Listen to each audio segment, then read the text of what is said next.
I am live. Okay, this is my second live session. I just want to make sure I am live. Can someone say something? Again, I didn't tell. Yes. Send link. How do I send the link? Live streaming session. Send link.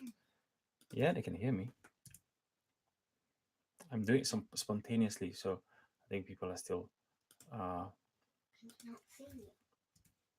They can see. Yeah. Hello, everyone. Can you hear me?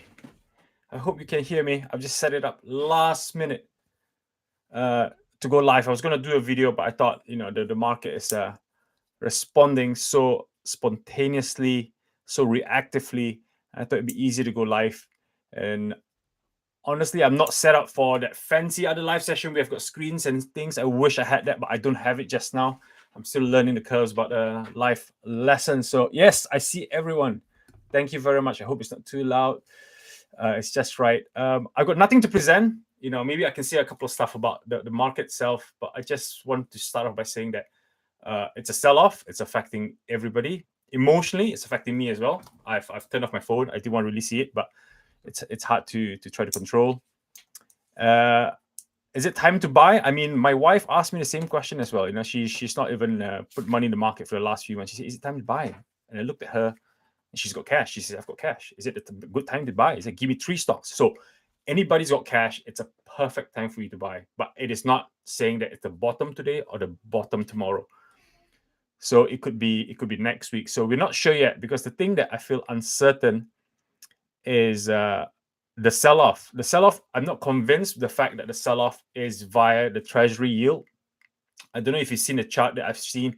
The Treasury yield rise only about 1.2, 1.5%, and the sell-off is quite aggressive.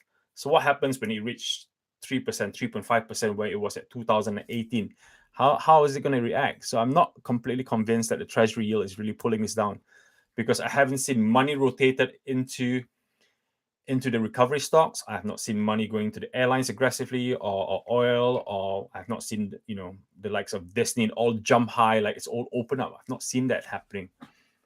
So I'm still, like I said, I'm not convinced that until somebody out there puts his hand up saying there's a NASDAQ whale, or there's somebody trying to take a huge profit out of the pot that's causing all the reaction that's going. And the other thing I want to say as well is, there's a way that institutions can trigger the robot algorithm buying and selling. Lots of traders out there just now, they do volume buyings, like high frequency trading is run by automatic robots in the background. So there's a way to trigger it by, number one, by the VIX or Treasury yield, or there's some form of formula to trigger this. So they're doing it quite aggressively to trigger all the sell-off. So automatic cut-off and sell-off are happening. So that's one of the key reasons why loads of ETFs are being on a high volume sales. It's lots of money, it's liquidity is going out, and there's always a limit on the volume that goes out. So ETF, especially Katie Wood's ETF, ARK Invest, is feeling that just now. And if you've seen Katie Wood's ARK K and ARK G, the innovation one and also the genomics one is going out really aggressively. And stocks like Crispia or Square, you can see lots of money going out the way. Tesla, especially, money going out the way. It's not because of the company, it's because people exiting ETFs. So people sell off the ETF, every company is affected. So that's one thing that you have to bear in mind. It's really not the company that's doing badly during their their earnings. Like Square's earning was impressive, part not because of Bitcoin, but still there's a sell-off because of ARK Finance ETF, huge volume money coming out. So it is getting ugly. So now I'm trying to keep an eye on the list of questions here, because the whole point of this session is the Q&A session, to see if anybody's got any key question that I can help put my mind, give my thoughts on. So I'm going to start from the top here. Did you buy on the dips? So me today, I bought on the dips yesterday, but today I sent an email saying that I took profits off Vuzix because I've doubled it, and I didn't want to sell my Fiverr. I didn't want to sell Tesla. I didn't want to sell any of my top 3 stocks. And in fact, Nvidia did so well. I wanted to buy, but I thought maybe just stand back. So I sold my Vuzix and my TIGR. So my high risk stocks, my 4 favorite high risk stocks are Another Dimension, Vuzix, TIGR and HMI, so I've sold TIGR and what was that one? And Vuzix. So I never sold all of them. I sold half of TIGR and I sold about 1/3 of Vuzix because I still think they're good company. So that's what I've done today, just to get a bit of cash on the side. Okay, how do you feel? Yeah, I'm feeling more annoyed than worried, to be honest, because I'm not convinced with the Treasury yield on the sell-off. Yeah, it's getting ugly. Alex, what's your hottest buy right now? If I've got money, stand by. The same question my wife asked me. I think for a good buy, Tesla, I'll always buy Tesla if they drop under 700. My wife asked me the same question, and I said Artwork, I said Square, I said ArcF. I would hold off Peloton and Unity, even though they look really attractive on price target. And Apple at one point was 118, looks good, but now it's gone back to 122. So let me just go on my screen to see my Yahoo Finance, what has changed, because I've not looked at it for at least 45 minutes. Give me a quick. So on Yahoo Finance, I can't show you the screen. I need to prep myself a bit more. So all my hot lists, I've got 2 hot lists where I got Super Growth IPO, which is my hyper growth, and I've got my FANG mega cap stocks. And those are the 2 that I always look at the first thing in the morning. And if anybody were to be asking me what would be the big ones, Fiverr is low. Etsy, I like Etsy at 197.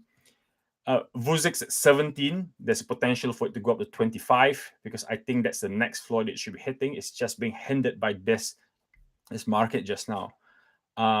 Farfetch looks good for a luxury stock as well. Luxury stock. I was holding Farfetch, but I took early profits. And I see Farfetch going to the high 80s, but at this point, it's not. Shopify at $1,200. It's hitting back to its threshold again, and it's meant to be rocketing above 1,500. So Shopify is good upward. Is sitting at 51. It should be at the region of 55 and above.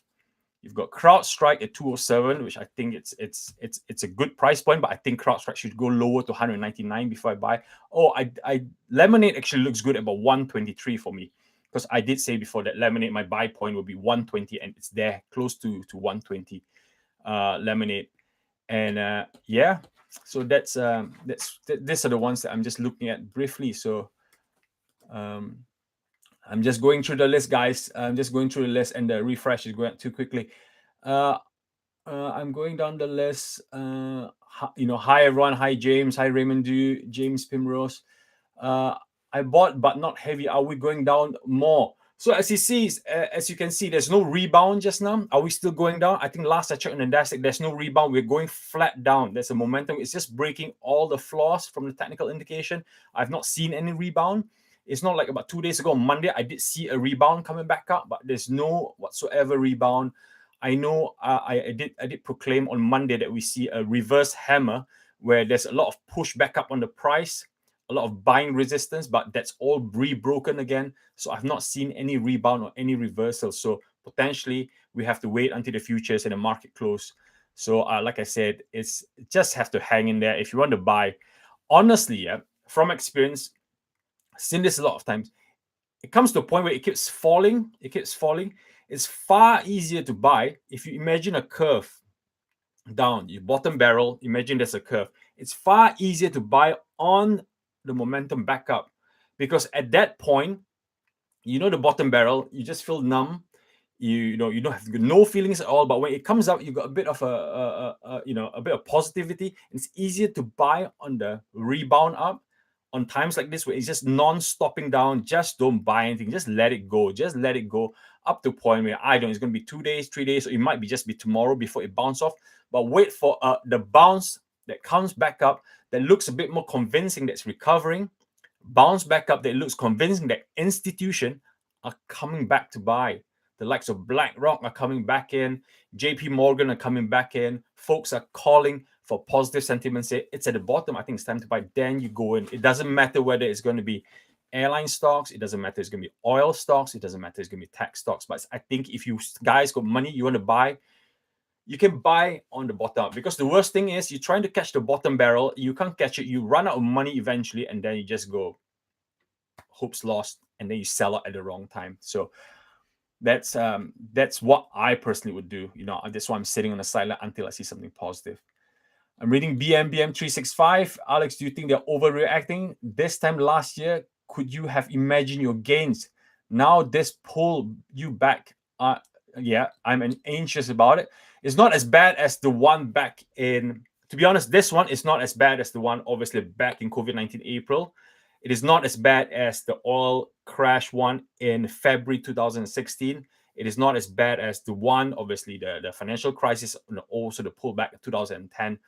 This one, the only thing that makes me anxious is I cannot see the reason why. If the COVID numbers are improving, the unlocking now is coming back up, I cannot see why it's a sell-off. I think it's just a group huddle by institution doing their profit taking at the same time. Sometimes I call it bully antics, but I don't have data to prove that, so I really cannot give that call in my video. But I think it's just a combined effort by everybody.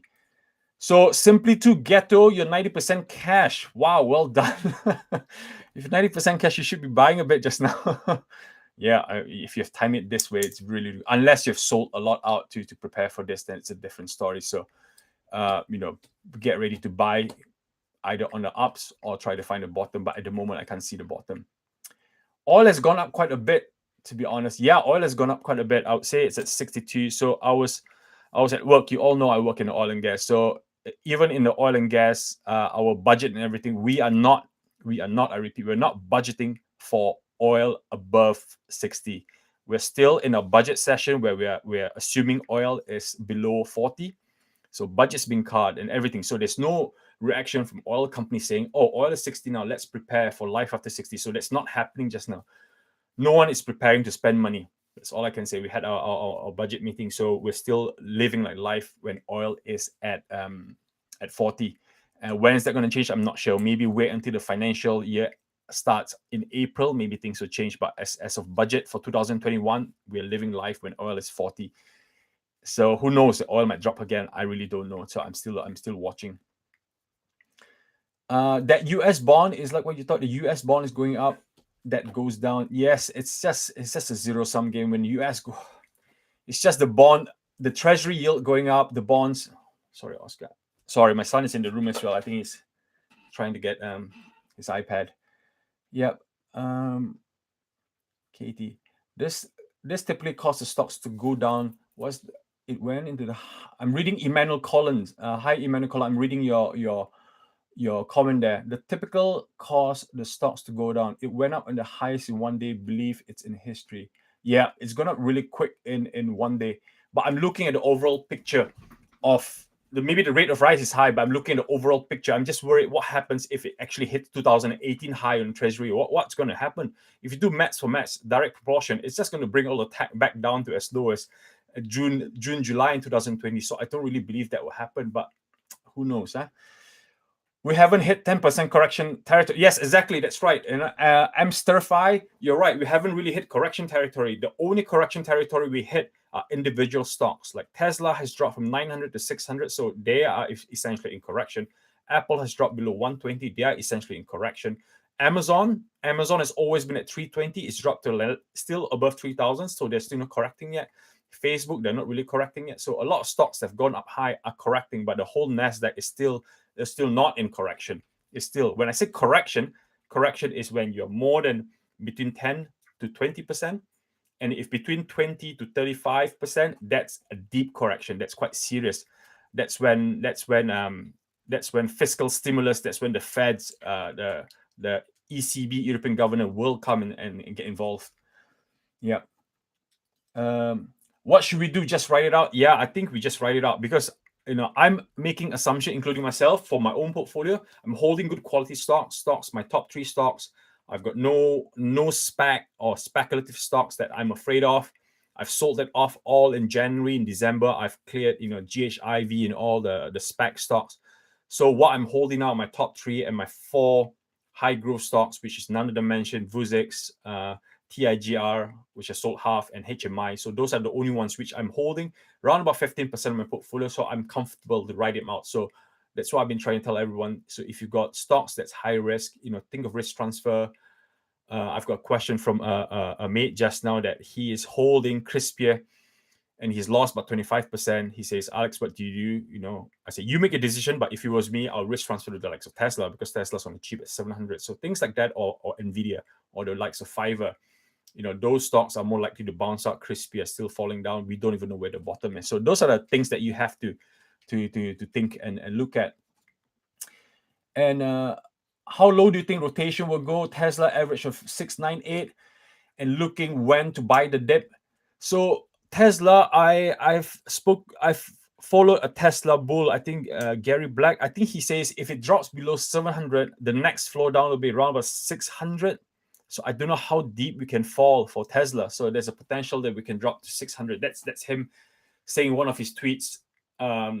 Say if it's going really, really corrections or very, very serious, when Katie Woods or Bailey Gifford's ETF or funds have huge outflows, and you potentially could see those as Tesla to be as low as 625, 600. So that's his worst case scenario assumption. What would you think rotating dividend stocks or defensive? Good question, Paulo Spyro. I've looked into this. So if you want to rotate into defensive type stocks like BRKB, good old Warren Buffett. I know I laughed at him. Warren Buffett stocks. Let me check. I think yesterday they never even move. BRKB. Let me quickly check. Berkshire Hathaway dropped 1.95%. Come on, seriously. It dropped. Everybody's been dropping 20, 30%. And Berkshire Hathaway's from the high tops only dropped 2.57%. That is ultimately defensive. Okay. So if you're looking for a defensive stock to start buying, just to not to hedge yourself, but to be in a good place where you don't know how long this will go, and you've got spare cash, you thought, way to go. The Berkshire Hathaway, it's a good one to park your money. It's very, very defensive. It's better than going to the likes of Costco or McDonald's. That's where I think the most defensive will be Berkshire Hathaway for me. Okay. Upwork looks good at this level. Yeah, Upwork looks very good. Upwork is supposed to go up to 65. So the thing with Upwork, I know lots of people buy Upwork that follows me. So Upwork has gone down with the fact that Microsoft is coming into the gig economy market with the likes of LinkedIn, the Microsoft Teams. So there's a fear that Microsoft is going to start taking over the gig economy. That's why the likes of Fiverr and Upwork are pulling down a bit more than everybody else. So I was meant to do a video, but I never did the video. So my point of view is it's a whole gig economy is different. I used to be a freelancer myself, when I was writing blogs, but I wouldn't post myself on LinkedIn to sell my services because I have a full-time job. I'm an engineer full-time. The last thing I want to do is put myself saying, oh, I'm also a writer. Oh, I'm also a YouTuber. Oh, I'm also this. So people doing freelance gig economy as a side hustle would prefer to go underground, would prefer to be silent. They will go like Fiverr, and they will go to the likes of Upwork to be somebody else. To be a side economy freelancer, you do not need to put your CV up. LinkedIn is really to find your first job. I don't know how Microsoft is going to pull it off. LinkedIn is to find that first job, your professional, your degree, what you're trained and qualified for. But the likes of Fiverr and Upwork, anybody could be. It's like this famous Priest. He's got a very good radio voice, and he made about £100,000 over the last 3 years selling his voice over. But he's not going to go to LinkedIn and say, I'm a priest full-time and now I'm going to do voiceover on LinkedIn. He's not going to say that, He will, that's where the differences are. So I think there's still room. I think, cut a long story short, there's still room for Upwork and Fiverr to grow to what we believe, because the freelance economy is so big. Even if Microsoft comes in to take the professional side of the freelance economy, there's no risk to Fiverr, Upwork. So for those who wants to buy Fiverr, Upwork on the dip, I'm just saying that I'm confident that they will come and recover and bounce. Look at the earnings. The earnings are really good. It's paving way to relieving employment issues around the world. So that's what I just want to say for Fiverr and Upwork. I'm still confident in it. And Krishna, thank you very much, Krishna, for your donation. I appreciate that, Krishna. This is the first time I've got a donation. I didn't realize you could do this on YouTube Live. This is the first time, so thank you very much. Appreciate it, Krishna. Sold Nano. No, I've not sold Nano Dimension. I know a lot of folks on my Patreon asked. I've told them to get Nano Dimension below 13 below $13, and now it's dropped as low as 9 and pulled back to 10 and 9. I still think Nano Dimension has got huge scope.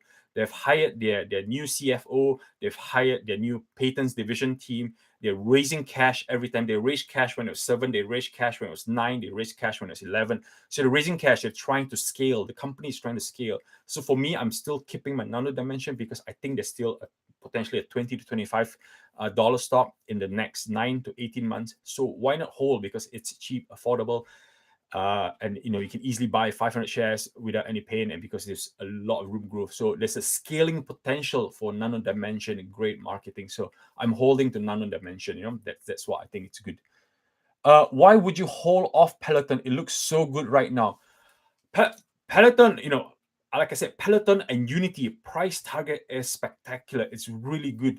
I know people laugh at Peloton, saying that Peloton is you're not going to see Peloton survive after pandemic, but Peloton's CAGR year-on-year sales are just beating each and every time. The reason why they drop after the earnings is because of the inventory. They don't have enough stock to deploy, so that might hurt their revenues and sales. But I think Peloton and Unity price trigger is just really good entry just now. So if you're a fan of Peloton, of you're a gamer of Unity, you believe in those companies, it's a stock to own at that price. I did call it a couple of weeks ago, and I find a bit more confident boost when even the likes of ARK Invest started buying Unity, because it just fills me with a bit confidence that even the likes of Katie, ARK, and team thinks that it's good pricing for these two stocks. I think I did call it last week. Peloton P is high. Yeah, Peloton P is high. Definitely, I agree. But it's the future value because of I think their growth is at 100, was it 80 or 100% revenue growth every year? I think that's the attractiveness. You think ARK will buy Teladoc on the dip today? That I'm not quite sure. I'm not very keen on Teladoc, but I know I've spoken to lots of American. They like Teladoc, so I'm not sure if ARK would buy Teladoc on the dip today. I think they buy a few days ago. So that I've got no information. I got to check.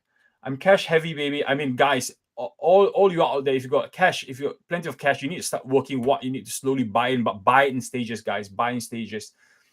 Like I said, NNDM 1020, I think it's good buy. Anything under $13 for NNDM for me, it's a good buy. If it's under 11, even better. Okay, PayPal, great. ETF, I said because we get cash. Yep. Krishna, if treasury yields are high and retirement funds, etc., want to direct money to them instead of equities. Let me try to understand what you're asking. If the treasuries are high, all retirement funds, etc., wants to direct their money to them instead of equities. Yeah, I see what you mean. Yeah. So lots of retirement funds and would start moving their money around. But I think it takes time for retirement funds to start moving their money out into treasury yields. I need to check. I think there's a percentage of treasury yields they need to hit before they transfer their retirement funds away. That's where I read from an article, but I need to double check that.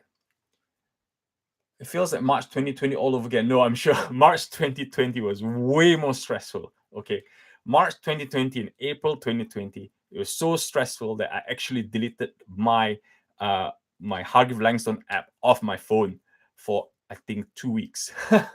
That was stress. This is still okay, Okay, will it be down next week too? That we don't know, because lots of options are expiring tomorrow. So I really want to see how the options futures are playing on Friday and over the weekend. So that will show whether it's going to be on the bounce. But I think as it stands, I think this sell-off will still continue slightly tomorrow, because I think looking at NASDAQ again, I have not seen any floor. NASDAQ chart. See, there's no rebound. It was trying to have a rebound about half an hour ago. It's not working. It's still coming down. I'm not convinced there's going to be a rebound anytime soon. I'm just going through. U.S. government. So I'm reading for David Jendak. U.S. government didn't speak up good things about rising bond and interest rates. People are scared and leaving ETF. Yep, you're right. You're absolutely right. The first thing that people leave when they sell off is the ETFs. Even myself, when the first thing I do sell is the ETF first. I always sell my ETF first.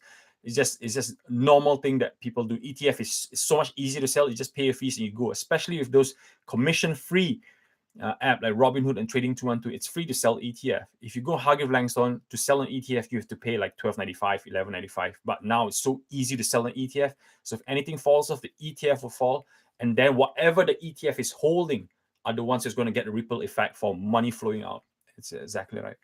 It's NVIDIA, a good buy now. What's your price target for 2 to 5 years? So like I said, I've ripped my script off, but I'll tell you guys now. I've done my recalculation of NVIDIA. NVIDIA's earnings yesterday was absolutely great. In fact, I was hoping to wake up this morning to get NVIDIA, but because of the market falling, I actually pulled back. NVIDIA, my price target for the next 2-3 years is 1,000 to 1,200 at least in the next 2 years. That's crazy. I think NVIDIA will hit 1,000 to 1,200 at least in the next 2 years. At most, I would say, at most in the next 2 years. And I envisage NVIDIA to do a stock split anytime soon of 5-1, because at the moment, the EPS is over 11 for next year. The price target, even next quarter, they're assuming they're going to hit 5.3 billion. They already hit 5 billion, but they're going to hit 5.3 billion. If the inventory clears over, and if ARM buys out, completes, I see NVIDIA easily in the next 18 months at $1,200 per share. That's why I'm very bullish about NVIDIA. And if you do hold AMD as well, I think the same would be. AMD and NVIDIA will just move along one another, because still not enough inventory to fill data center, not enough inventory to fill up the cryptocurrency, the gaming market, the PlayStation, everything else. Apple M1 chip from ARM Pro, that's still not enough. So that's my price. I'm very, very bullish on NVIDIA. If I had like some of you guys who's got 90% or 80% cash holdings, think about getting NVIDIA. And what are the price levels to buy for NVIDIA? I would say 550 would be a good entry point just now, and the next one would be about 510, and then 490, 480, 490. That's where I go for NVIDIA. New to trading, ARKF, Neo, Fiverr, HMI, would it be worth keeping the long term? Yeah, I would say ARKF, Fiverr, it's worth keeping. HMI is still volatile, so wait until it dips further. Neo is just breaking floors after floors after floors. I think Neo is a $100 stock, but it's just breaking so fast, so rapid, that I even give out on Neo stocks on my eToro. The reason of the Neo stocks, a lot of Neo stocks holders are very new investors, okay? Like Tesla, you don't see Tesla fall that fast besides the ETF, because folks that bought Teslas have been there for 10 years and they've seen this many times. They're experienced investors. You don't see Tesla retail investors sell off so quick. But Neo, because everybody is fairly new to Neo, I would say investors in Neo, 70% have been only 1 year investors. So if any sell-off, they spook them, you see a lot of sell-off from Neo. That's why you see Neo falling a lot faster than Tesla. That's where I'm coming from. That's why you see all the floors breaking, and there's no justification for that. It shouldn't be breaking through at 40. I think it's at 40 last time I checked for Neo. So if you guys want to get back to Neo, the earnings are coming out. So Neo is at 46 just now. And let me just give, it's just 1 year view. It's just broken from 61 to the 55, 55 to 50, 50 to close at 45. The floors is just breaking. So it might hit 40. If this spook continues for another day, I think you'll still drop further. So if you want to get Neo, you can buy now and wait for the next drop. Just be patient. I think you can get a cheaper price for Neo. But then I think longevity for Neo should be good, I think it should be better than CCIV, I personally think. I'm a bit, well, sorry, this thing won't refresh too quickly. What about GSK? So my GSK, I did buy GSK for my wife's account. So recently I was quite annoyed that GSK dropped to the lows of, she's lost about 15% in GSK. We went up to as high as 15, it dropped to 50. So what I've done is I've sold GSK and I've used GBP to buy US stock, because now if you buy any US stock, the GBP is so strong at 1.14 to the dollar. If you buy GBP to US stock, you're essentially getting another additional 7 to 10% discount. So that's what I've done for my wife. So GSK dividend, GSK at the price of $12, it is the same price as when I bought my first GSK stock in 2014 and 15. 6 years ago, GSK is worth this much. 6 years later, it's worth this much. So think about it. If you're in for dividend for that 5%, then buy GSK. If you're in for that 5% dividend, which will double every 9 years, then buy GSK. But if you want to buy for growth, avoid it. Okay. Yeah, Scott, I've just answered the question on Neo. So Neo average about 58. That's in 5 years plus this year. Yeah. So I mean, if you're looking long term, NEO hitting 100 will not be a problem. It's going to be easy, but you just have to stomach that the great volatility because it's held by retail investors. Mr. Fu 2002, how are you doing? My portfolio was 109k morning and now it's 180. Seriously, that's 90k this morning. It's dropped 180. It's the same. My FU portfolio was at high 140. Now it's dropped to as low as about 110. So I've lost like 30 grand on that one. So it took me 2 weeks to go from 120 to 140. Now it's taken me like a few days to drop back down. It's part of the game, man. It's part of the game. If you're holding quality stocks, you just don't look at the performance day on day. Just hold on to it.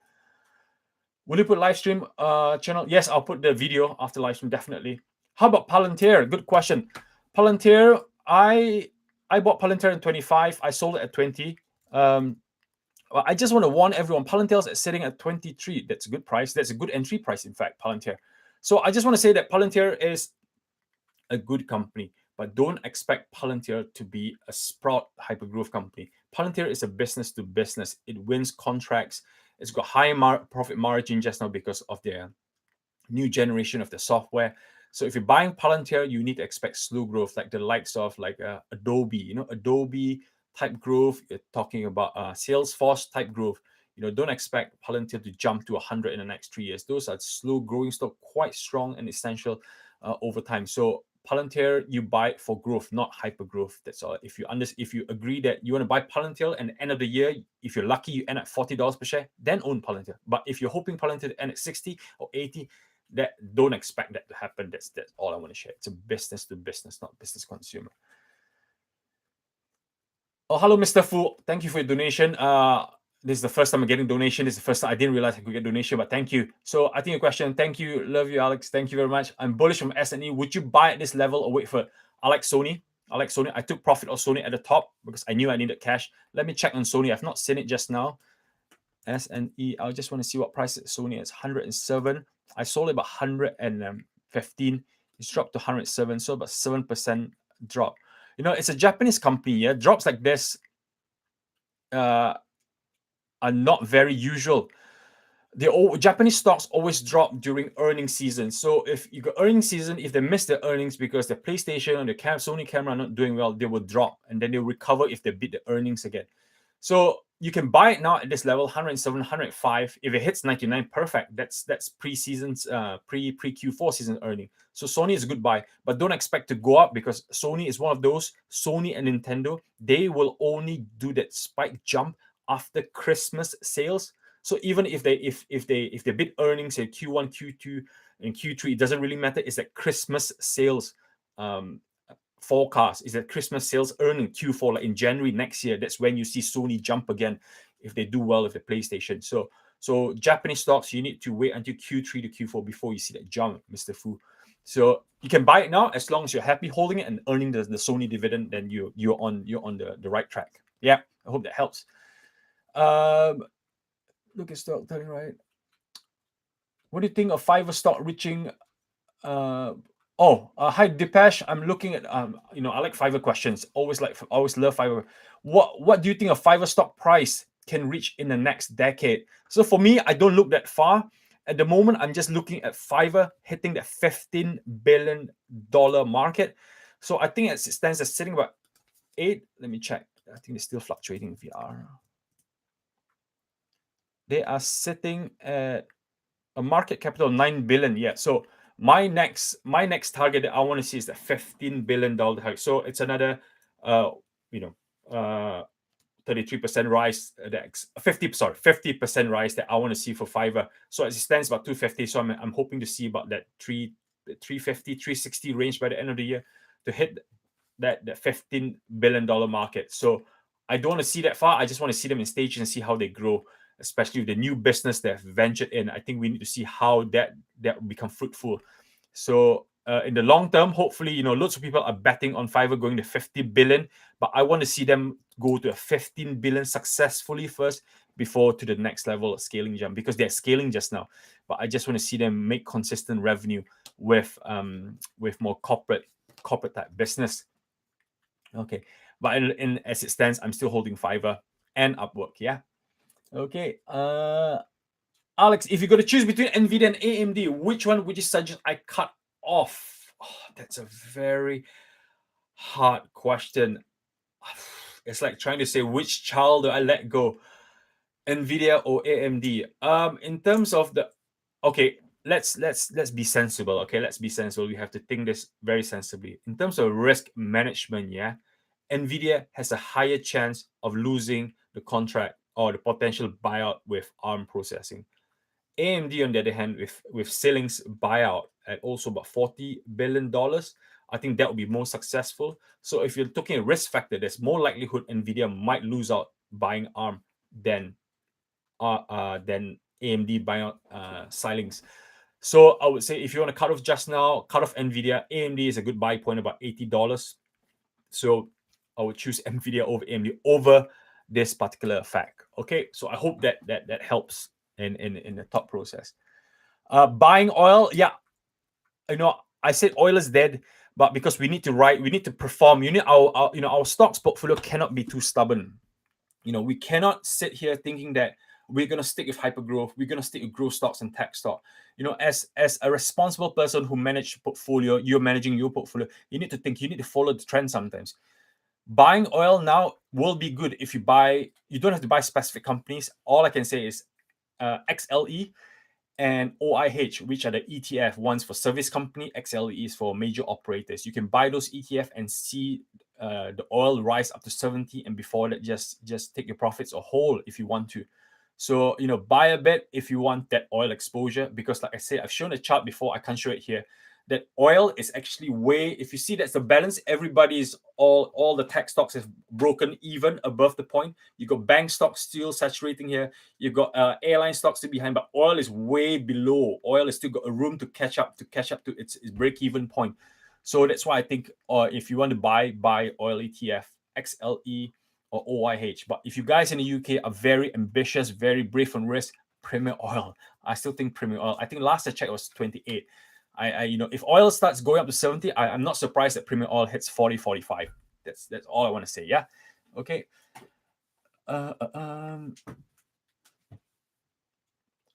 Curious and talk about TSMC on your buy. Yeah, TSMC. I will always buy TSMC. I can't buy TSMC here. That I have to force myself to buy Taiwan ETF or SMH ETF.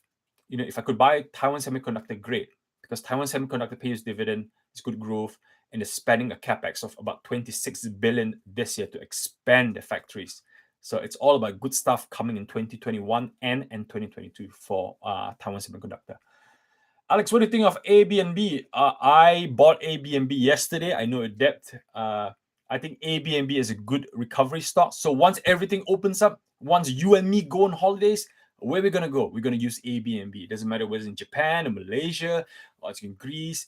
ABNB will be the place to be. I think ABNB will be a good recovery stock, a good growth, technology, and recovery stock. So ABNB is good for me. What would be a buying point? If it hits 180, great. I think at the moment it's about 195 ABNB. Airbnb, last check. 182. It closed at 182. That is a good buy. You can see it bounced by 1%. I mean, if I was on the market, I would grab it at 182, 180. I think ABNB, it's a good buying point, guys. It's a very good buying point to ABNB. Alex, are you buying Tesla today? Nope, I've not bought Tesla today. The last time I bought Tesla when it dropped, is it on Monday when it dropped to 640? That's the last price I bought for Tesla, but I've not bought any Tesla since then. I'm just reserving to see what's happening. I'm down 9%, not feeling good. I feel the same. Need to understand the upcoming days. Villa. So everyone's feeling the same. You're not alone. Everyone, even Katie Wood is feeling it as well. Even except for Warren Buffett, he'll be laughing at the sidelines. We just have to see. I think if there is a floor, there's a rebound. I think we'll rebound quite hard. But if not, I'm not saying I can assure you, I can promise you. But I've seen this type deep correction. It will go down, but give it about 2 months or 3 months. Things will come back up. So that's the point where you broke. That's the point where you drop. 2 to 3 months, it should come back up for a very light correction type. 2 to 3 months or 4 months. I've seen that before. And when it comes, you don't even realize that it's recovered. That's how fast it comes around. Sorry, I'm just refreshing it. I'm just looking. Is Fastly a good buy at this point? That is one that's the thing.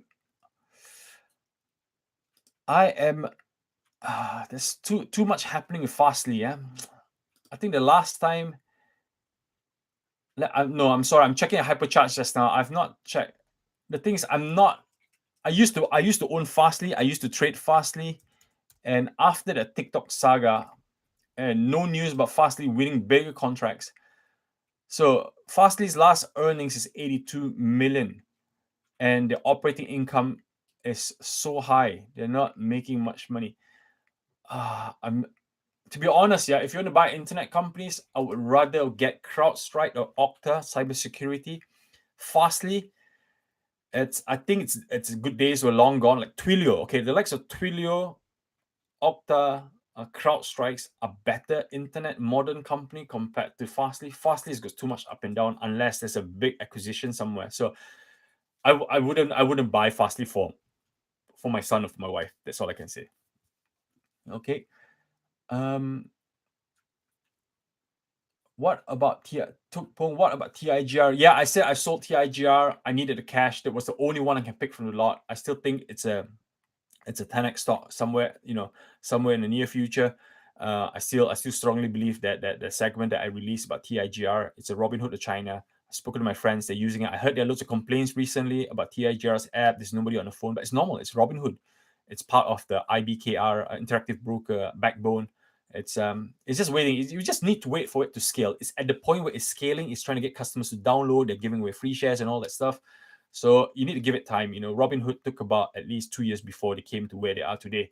So if they did IPO as soon as they were trying to scale. So maybe they IPO a bit way too soon, a bit immature. But in the long-term goal, guys in Southeast Asia, guys in Philippines, Thailand, Indonesia, Malaysia, Hong Kong, they're looking for a Robinhood equivalent. TIGR and FUTU, are great. So I think it's a good. Don't expect 6 months to see like 10 multiples, but give it a good like 2 years or so for it to grow for TIGR. Okay, Tiger Nvidia. Yeah, I spoke about Tiger Nvidia. I've seen someone say, Alex, what about Square? Yes, I do like Square.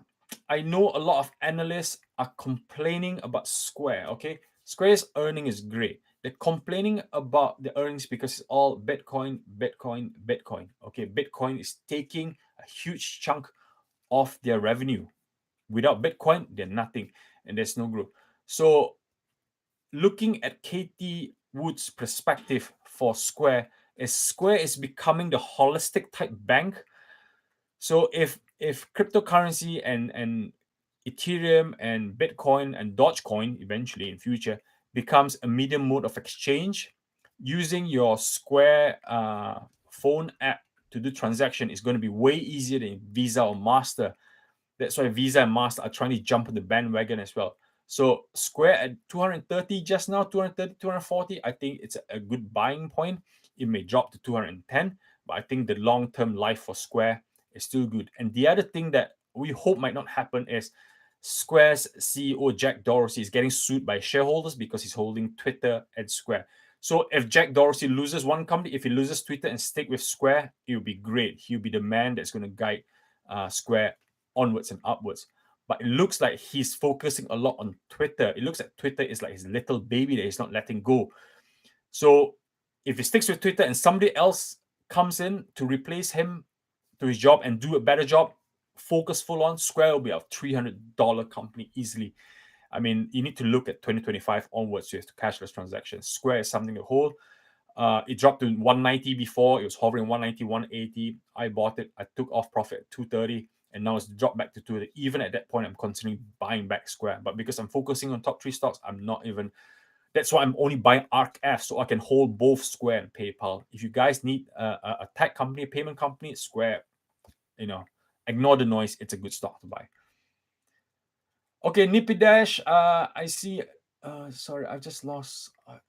Sorry, I just refreshed and lost a lot of. I don't know where I am now. Nippy Dash, the pullbacks can be scary. We've seen this before multiple times, but we've seen almost 4% down on tech. It's crazy. What are your thoughts? I see a bounce soon, so I average down today. Good. Sounds like you got cash. Nippy Dash, you got cash. You're averaging down. It's fine. Don't try to aim the bottom barrel. Okay, guys, don't try to find the bottom barrel. Nobody can find the bottom barrel. If I were you, if I had cash, if I had 50% cash, I'm buying averaging down. Give it a few days rest for it to bounce back up. When it bounces back up, it's okay to buy going up the level as well. It's always good. It's good. It's perfectly healthy to buy momentum as well. So do not feel that you have to find the bottom barrel or go all out on the way down. So it's good. Okay. I have TSMC in trading 212. Yes, because I'm going on ISA, Medi, Kashini. I only focus on my ISA, the tax-free. So if I buy any stocks, I prefer on a tax-free account. And that's why I say I can't find any TSMC on my ISA account. Yeah. Sorry, this keeps filtering. What do you think of Dropbox? Marcus, Darren, Bob. Dropbox. I'm not a fan of Dropbox. I mean, I always class Dropbox, GoPro, Under Armour as a one-trick pony. So I never want to speak about Dropbox. I know that $25, $26 at some point. I'm not a big fan of Dropbox. So I don't really. People ask me Dropbox. I just try to defer the question because I don't think it's a great stock to buy. I think Dropbox might be in a state where somebody buys them out at some point in time. But Dropbox, no. Even Google Drive is changing the policy that people are sort of forced to pay for Google Mail now. To pay for the 100 gigabyte as of 1st of June. 1st of June, Google are going to start charging you for your Google Photos. Eventually, we're going to start paying Google for subscription fees because they want to make money. So I would stick Google Drive, Apple iCloud, then Dropbox. But Dropbox essentially is good for business to business, like smaller companies. They use Dropbox as a form of business. So that's the only business they get, but not from consumers. Tesla is selling off after hours. Alex Gramanjo, how are you doing, Alex Gramanjo? Let me see. I just realized that the market's closed. Tesla stock. Tesla is hitting 674 just now. It's still going, guys. It is still going. It is not stopping. It's the ETF outflow. Let me just check. RK is bouncing back up. So I suppose Katie Wood is trying to deploy money to buy something. Well, it's still going. Yeah, Tesla is still going. It's still going. I don't know when it's going to bottom out, but let's see. I'm just reading. Rice Harrison, how are you doing, Rice? Good question. First guy is asking about crypto. So what are your thoughts on Coinbase IPO and the impacts on crypto market and adoption? Coinbase IPO should also affect the likes of Square and PayPal. Because Coinbase, when it goes IPO, it's not just going to be a broker. I think they're starting to also launch the likes of debit cards and credit cards to make sure that you can do transaction through them. So that's where I see even likes of eToro, they're trying to make me take the debit card. I said, no, don't give me a debit card. I don't need it. I've got my own debit card. So I think if Coinbase goes IPO, they're not just mass scaling, but they're trying to give people access to sort of banking system that you hold crypto, you can use my debit card, you can convert to USD, and they'll start making money off conversions and exchange rates. So Coinbase going IPO is great, but it depends on how PayPal and Square wants to play along. Are they going to work hand in hand together for payment system, or are they going to go independent? So when Coinbase comes into the market, it's going to steal some market base of PayPal and Square, which is a good thing. I like competition. So Coinbase IPO is something to watch as well. So I do like Coinbase, and I do like the potential of Coinbase. Yep. Sorry, this keeps referring. I'm selling NIO to buy more Tesla. Should I sell NIO to buy Tesla on the dip? Selling NIO to buy Tesla. It's entirely up to you. I mean, which stock will allow you to go to bed nicely at night? For me, Tesla. So that's why I buy Tesla. I can easily release NIO. I can swing trade a NIO. Some people actually like NIO because NIO has a more potential growth. But it's honest, if it was me, if it's my son, if Oscar comes in and asks me, Alex, what would you do? Buy NIO on Tesla? I would say go buy Tesla. There's more Tesla bull. It's more consistent. We see volatile ETF prefers Tesla over NIO. But unless it's a Chinese ETF, it's a whole different story. But I'll still go need Tesla. Okay. Hi Villa. Hi Alex. Need some reassurance here. I've been investing for the last 6 months, trying to control my emotions and keep it cool as possible. But after losing 25% of my portfolio within 2 weeks, it's not good. Yes. Yeah. Emotion it's very hard to control. I mean, do not let it control you. The only thing you can do is detach yourself away from your broker and from the platform and from the news. I mean, losing 20% in 2 weeks is difficult, but think about it. Don't forget that we did gain about 30-40% since January. It took 2 years for most of our portfolio to go over 35 to 40%. From start of January, remember January, after the election, after Christmas, from January to February, I'm sure you guys, your stocks were all rocketing more than 30 to 35%. And that is very unusual. Okay. I've been investing in 10 years. I've never seen that happen so quickly, so fast in January and February. So think about it, good times. And if you expect stocks to go out that fast, you expect it to go down as well. But on the future hindsight, hopefully the stocks that you hold will be good quality. Will be the likes of Square, PayPal, will be the likes of Nvidia, will be the likes of Apple, Amazon. Those stocks should recover. Because if I was a billionaire, if I was coming to the market cheap, the first thing I'll be looking at those great mega cap stocks, the great CEO, great business turnaround, great roadmap. So put yourself in the shoe as a business billionaire. If this market is cheap, where would you buy? And if you hold those stocks in your portfolio, then you can go to sleep, guys. You might be at the wrong price. You can risk transfer if you want. You have an option. But if you want to hold, you don't need the cash. Just hold. Just hold it through. That's all I can share at this current standpoint. Yeah. Okay.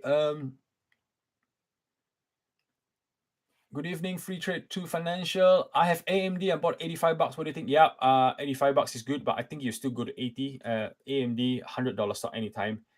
I cannot comment so well on AMD, and it's just great. Hi Alex, how about Laminate? Yeah, I did say Laminate. So Laminate, I think last I saw was 122. I think 122 is a good price point. So Laminate is a good at 145 is a bit too high. 1 million customers, 120. I think that's a good buying point. If it drops to 115, that's really pushing it, and own Laminate.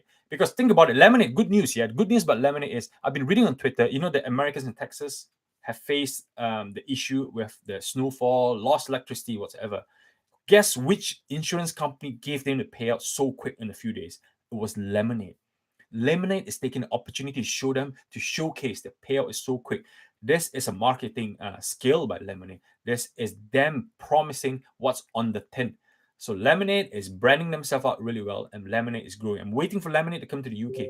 So if you can buy Laminate 120, buy Laminate 120. If it drops 115, that's 150, 110. That's your second buy trigger for Laminate. Okay, Laminate, I like it. Why so negative about KD? Yeah. Raphael, do you think we're gonna have another crash like last year?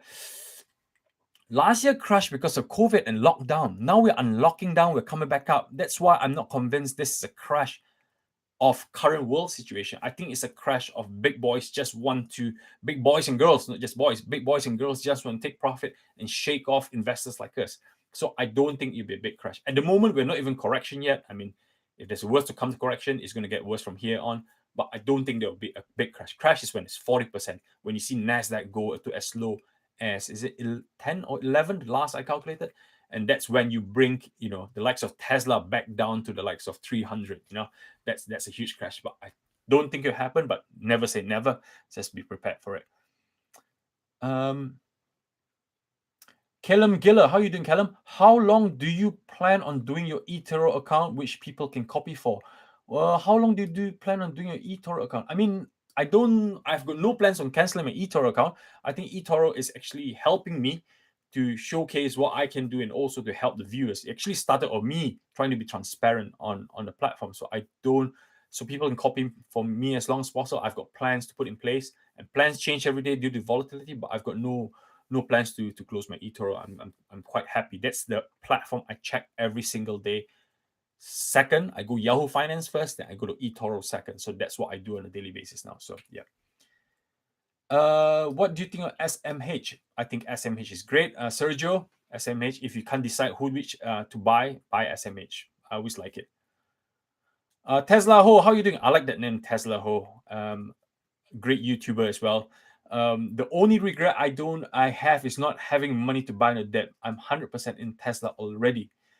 Yeah, I mean, I don't know how long the dip will last for. If you can dollar cost average, that's what I always tell people, and that's where loads of people, Chicken Genius and all always tell people, dollar cost average, 100% in Tesla. I mean, you're in for the long term. You're not in here just for the fun of it. There's potential for the drop to 600, like Gary Black says, but we just have to ride them out. I'm holding, my kids' portfolio, we're just holding Tesla. I'll be more worried if I was holding any other companies, but Tesla, I'm not even concerned about it. Kevin Chu, what's your thoughts on DraftKings? DraftKings DKNG. It's for a gambling firm. I've not used DraftKings, but I think DraftKings was last at 55 DKNG. There's dropped to 57. So I think DraftKings is one of those stocks they are preparing for the opening up. So when Major League Soccer and everything comes back up and running, NBA is already running, NFL is finished, the hockey seasons are coming up. DraftKings will only be on a positive trend. I think there's potential for DraftKings to drop to, I think last I've seen the support was about around 40. So where it stands just now is just falling down, but it's still trying to break that barrier at about above 60. So at this point, 57, if you think it's going to break beyond 50, then get some DraftKings. But I think you just need to give it time for it to grow. If you want to see DraftKings at 100, but I think you still need to give it time before it grows. So I think that other growth, hyper growth and growth stocks out there, which potentially might jump up first before DraftKings. But play your cards right. They just need to scale. Just give them time to scale. I think this is the mode where they're trying to grow big. So give them time before we see real great earnings from DraftKings. So for now, just be patient. What are your thoughts on the UK market? First Group, Jim Express, Rolls-Royce, National Express. Okay, the UK market, yeah. Thank you, Dahno Surang Sarang, for the question. So for the UK market, the GBP is super strong. When the GBP is strong, it goes on the opposite. The stocks will be suppressed down. So it's only a matter of time where we see the flip side, because I don't see UK interest rates going up anytime soon. Okay, let's play honest. Even our Chancellor Sunak has said that he's not going to see that anything. In fact, they're actually thinking of negative interest rates. So if a negative interest comes along, GBP starts dropping off the radar, negative interest rate will pull the GBP down. If the GBP goes down, then the only thing that will be on the recovery trends are the UK stocks. Okay, I don't own any UK stocks. I'm all locked in the US market. Yeah, if I were to start fresh and I live in the UK, it's a good time to buy UK stocks. If you don't want to buy individual stocks, you can buy the FTSE. There are other funds out there like Linsdale Train UK, which focus on the recovery of the UK type market, like the Rolls-Royce, the First Group, Jim Express. So I think it's good. So when the vaccine rollout is really successful in the UK, it's going to mimic the likes of Israel based on data. And I think we're only going to see a good recovery, hopefully. And by May, April, when things open up, because remember, we all live in Britain. The things that we like is not just going out. We like to go and travel. So travel stocks in UK, EasyJet stuff, great. So don't mess up. If you're a UK investor, I think it's a good time to go in. Simon Does Investing. How are you, Simon? How are you doing? Thank you very much. Hi, Alex. I'm currently looking at Crispia Therapeutics to add to my portfolio for Genome Play. What are your thoughts? Genome Play is great. I like Genome Play. I like ARKG. I even bought ARKG, but I'm just disappointed that the outflow of ETF is just dragging all the stocks down, like Crispia Therapeutics, which lost about 25, 30%. I think it's a bit unfair. I don't think it justifies it. But the only problem with all these genome stocks, they're all still on the research phase. They're not really on the scaling. So if I were to buy Genome ARKG stocks, I would buy them based on the fact that there will be something huge in 2025 onwards. For now, it's still a learning curve for these companies to get investment, to start developing, start researching. So they're not at the scaling phase yet. They're still at the research phase. So if you're buying for 2025 onward, great. There's something you own like Space, SPCE, space travel and genome stocks. If you're looking forward towards 2025 to 2030, then you're in the right track. But if you're looking for 21 to 25, then electric vehicles is the one to play just now. Okay. Insider selling Palantir didn't help the top sell. Yep. I think the owner selling Palantir never helped the top seller. Patlavis, how are you doing? Are you still bullish on Palantir? Patlavis, thank you very much. I see you every time. Thank you for your comments each and every time. Are you still bullish on Palantir? I've said just now, Palantir, I still think it's a good growth stock. At the end of this year, if it hits 40, great. Or Q1 hit 40 is great. 2-3 years, but don't expect Palantir. This is my opinion, yeah. Don't expect Palantir to go 60, 80 by the end of the year. Expect Palantir to hit 40 on good growth earnings, winning contracts. They'll always be under the radar for negative news. And now recently they've got negative news from the UK government investigating on how Palantir has played a role in the COVID-19 cases. I don't know why that came in, but there's always negative news from Palantir, whatever. So it's like Facebook. If you can own Facebook and you can swallow the pill on the fact that Facebook gets all this negative press every time and you don't really care about it, then fine, own it. So that's how I see Palantir. Similar to Facebook, they do attract negative press. Bought more Vuzi. What do you think? I did say I sold Vuzi. I still hold about 500 Vuzi stocks. I'm still bullish about Vuzi. I still think Vuzi are in a good scaling mode. They have been trying to scale for the last 2 years. I think they are getting there. So if you buy Vuzi, great. As long as you buy under 20, you are fine. Okay. If you buy over 25, I think they're paying a bit too much for it. If you buy under 20, 18, 19, great. Just hold it and see where it goes. But it might dip to 15 if it goes a bit more crazy. But I think Vuzi is a good place to be in just now. Okay. Alex, Apple has fallen 15% so far. What do you think? Is it a good buy? To be honest, I've not even looked at Apple today. I20. Okay, so my buy trigger on Apple. Yeah, I'm just gonna get straight to the point. I still my daughter owns Apple. Buy trigger. If you can buy Apple, buy 120. I mean, if let's say you got a chunk of money, okay, let's say you got $100, you want to buy Apple. I would buy 120 with $30, okay. And if it drops to 117, 115, then pay another $20. But don't buy the next third trigger until it hits 110. Okay, but if you don't get 110, at least you own that 50% when it drops to 150. So at the point just now, 120, first buy trigger, good. Apple is good buy, but only buy 30% of the fund that you budgeted for. Then the remainder 20-30% hit about 117 or 115. So Apple is a good stock to buy. End of the day, Apple is releasing the AirPod 3. I don't even know why they need to do it, but it's getting everybody crazy about it. They can sell anything to anybody.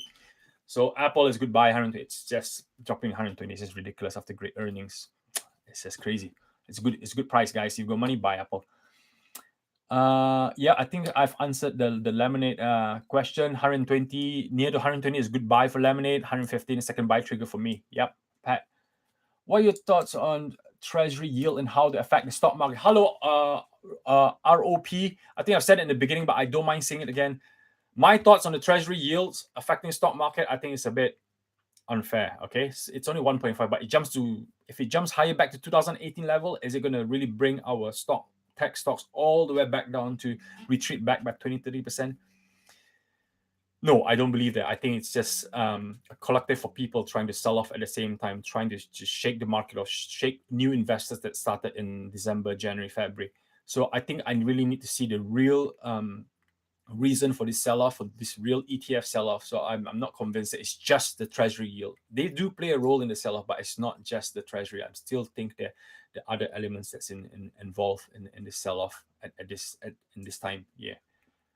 Hello, Lee Coles. What broker do you use apart from eToro? Do you spread portfolios over? Yes, I do spread portfolios over different brokers. So let me explain my broker.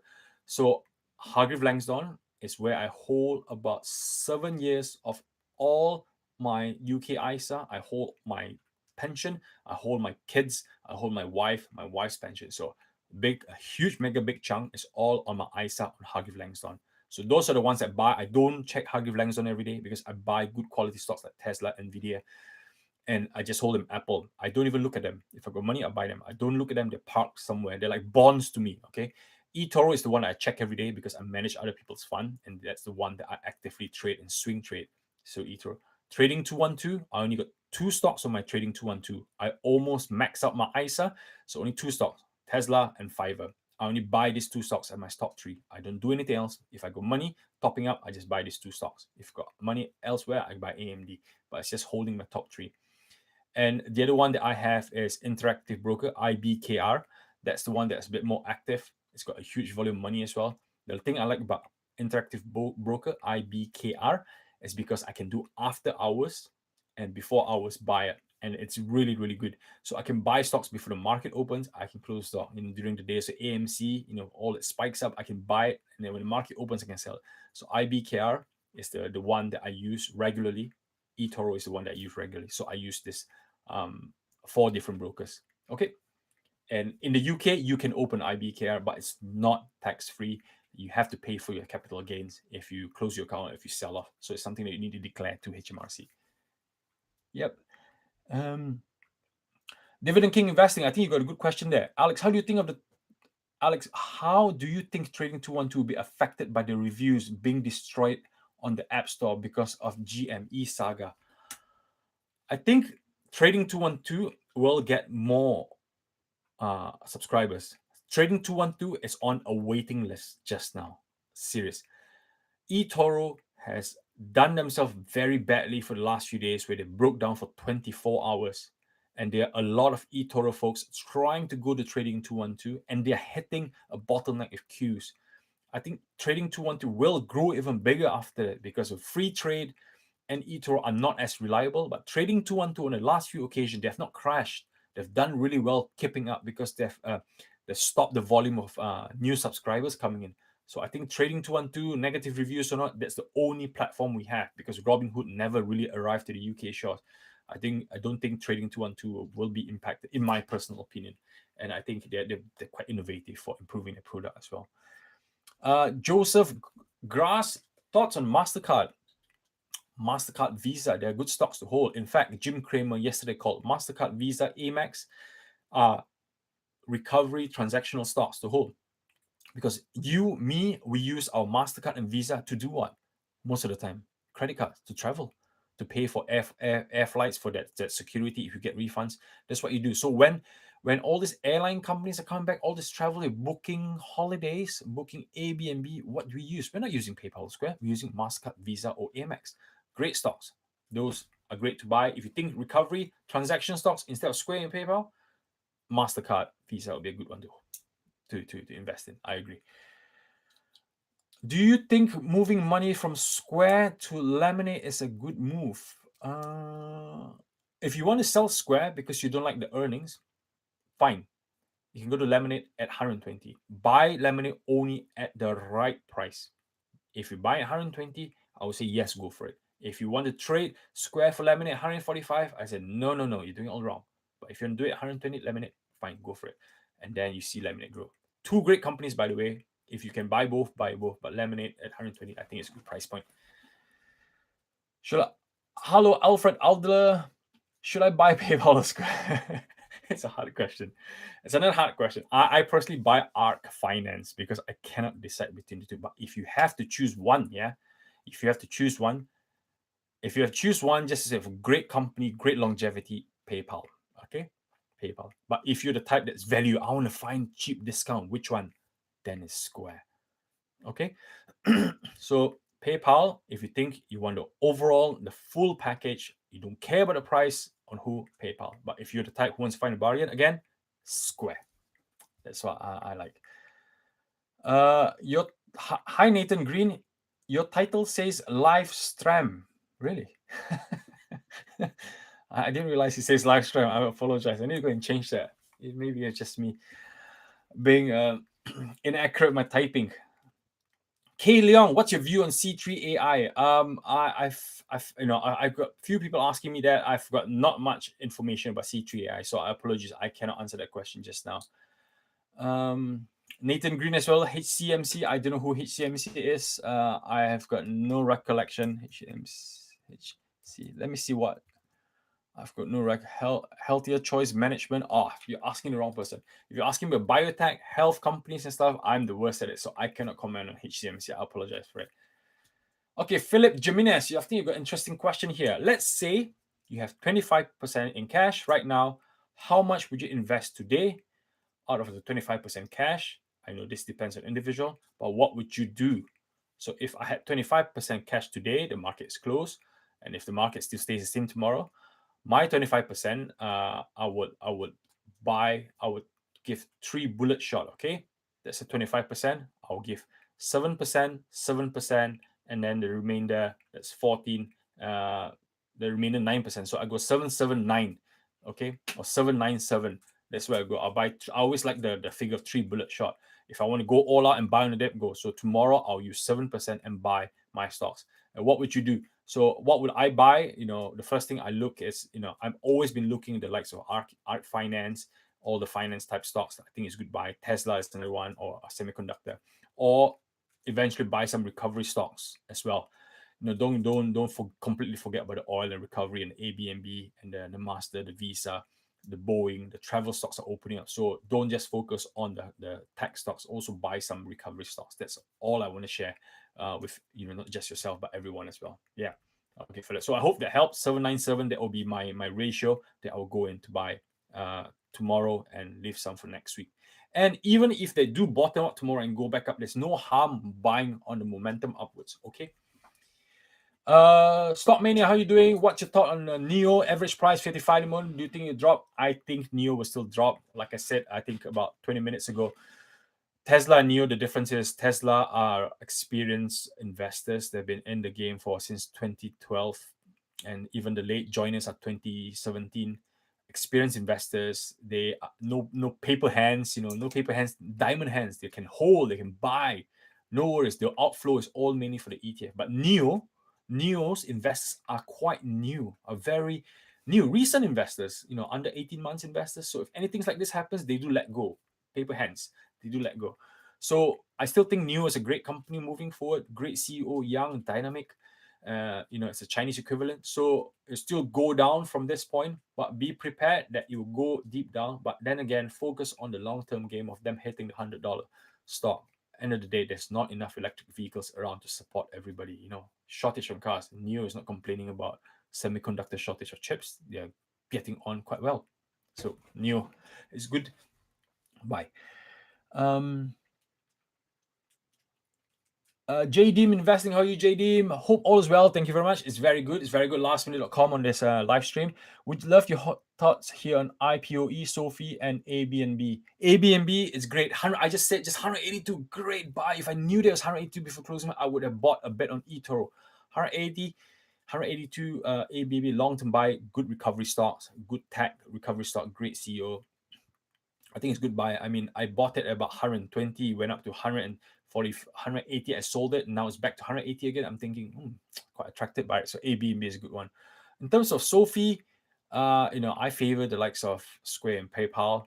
So IPOE, it's I like Coinbase. If Coinbase comes out tomorrow, I would rather pay for Coinbase IPO. So that's my thought on IPOE because it's got a bit more crypto play and a real threat to Square and PayPal. So I like Coinbase. I'll prefer to wait for Coinbase than IPOE just now. Stock Mania, good question. Top 3 stocks for your children, Isa. Top 3 stocks I would buy, like me, I bought Tesla for both my kids, so I'm very biased. If you live in the UK, I always like to buy them Bailey Gilford American Fund and Bailey Gilford Positive Index. If I'm in the US, I'll get some ARK-F or ARK-W for my kids. ETF, one of these ETF is great. And the third stock that I'll get for my kids would be, Square or PayPal or AMD or Nvidia. I'm really biased to that point where this is what I see in 2025, how these companies could grow and double themselves. And these are the companies I can see just now. So that's my top 3. And even the likes of Disney is good. Disney is a good company to own for kids. Even 192 recovery stocks, Disney is a good recovery stocks. If you're a bit worried about volatility, like I said earlier on, Berkshire Hathaway, BRKB, great to own for kids. Don't expect the super growth, but they'll do that, the gradual 10-20% every year growth. Very slow and steady. Look at Berkshire Hathaway, guys. Berkshire, BRKB, check it. It's dropped 1% today. After all that hype of Tesla dropping from 900 to 600, IBKR, Warren Buffett's stocks is hardly moving and still lots of cash on the sidelines. Okay, so BRKB will be good for your kids as well. It's slow and steady, but it keeps you sleeping well at night. Okay. US stock. How do you buy US ETF like SPY, RK ETF from the UK? You cannot buy RK from UK, but you can buy the ETF like SPY on your trading 212. You can. They don't call themselves SPY as ETF, but you can buy the equivalent of what's the company called? Let me check. There's a company, Legal and General.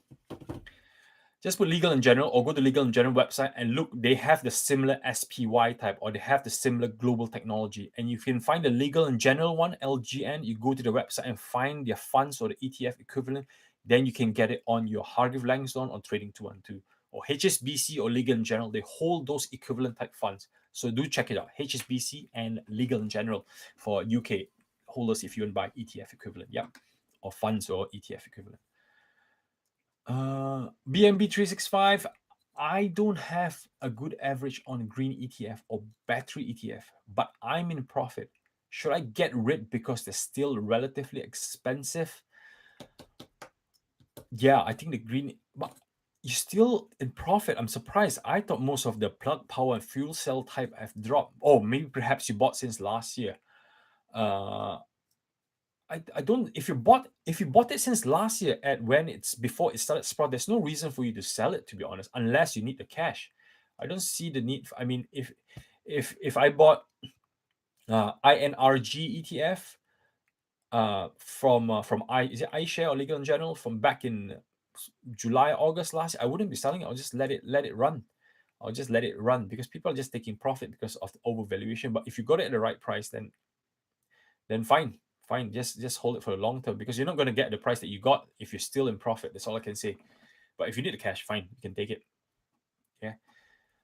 Vet Prakash, what's your view on Bailey Gifford American Fund going down very sharply in 2 weeks? Went down 20%. I think it's a good fund. If it's going down 20%, is great. But think about it. Bailey Gifford went almost 100%, wasn't it, in 2020 with the COVID crash?